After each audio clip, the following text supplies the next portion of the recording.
Canadians who pay the federal carbon price got a midsummer money drop on Friday. This is the first half of their annual climate action incentive payment deposited into their bank accounts. Prime Minister Justin Trudeau promoted the payments as a way to bring Canadians along in the fight against climate change without causing them financial hardship. People who filed their 2021 tax returns in Ontario, Alberta, Manitoba, and Saskatchewan received the deposits on Friday. This to cover half the amount they can expect to receive for the 2022 to 2023 fiscal year. The rest will come in quarterly payments in mid-September and mid-January. However, one organization claims that federal carbon pricing costs more than it returns. The Canadian Taxpayers Federation says that a recent report by the Parliamentary Budget Officer says Ontario families will, on average, pay about $360 extra in carbon pricing in 2022, even with the rebates. Well, with us now to discuss this is Mr. Franco Terrazano, Federal Director of the Canadian Taxpayers Federation. Mr. Terrazzano, great to have you back, sir. Hey, thanks for having me on. So can you tell us a little bit more about this research into federal carbon pricing and how much it will actually cost Canadians? Unfortunately, the Trudeau government hasn't been exactly honest with Canadians about the true cost of the carbon tax. The Trudeau government claims that families will be better off with its carbon tax and rebate, but the Parliamentary Budget Officer's numbers show that the government is using magic math. That's because this year, the carbon tax will cost the average household anywhere between $300 all the way up to $670, depending on which province you live in, even after accounting for the rebates. So it turns out, which we've been talking about, is that the carbon tax is an unnecessary and very painful cost for many Canadians who are already struggling with the rising cost of living. And what's interesting is that not all Canadians fall under the federal carbon pricing system. So can you unpack that for our viewers?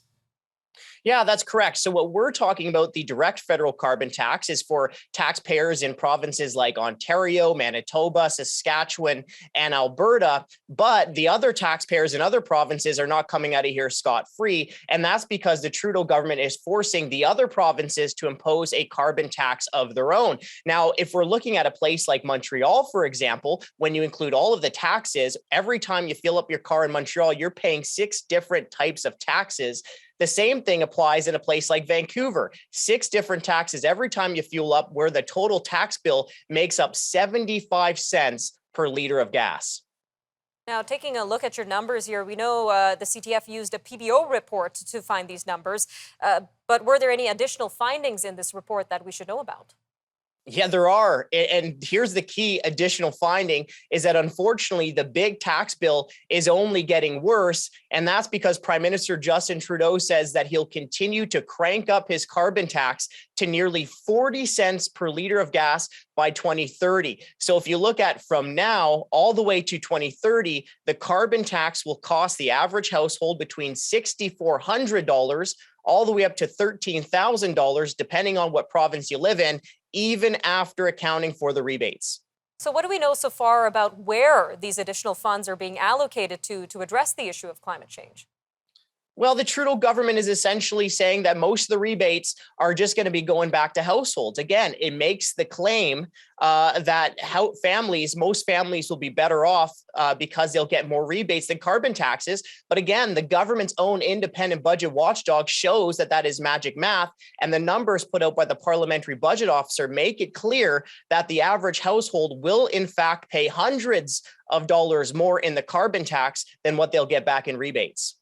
All right, sir, about a minute left here. So let's talk solutions. What kind of steps is the CTF advising the government to take to not only address climate change, but not hurt Canadians' wallets?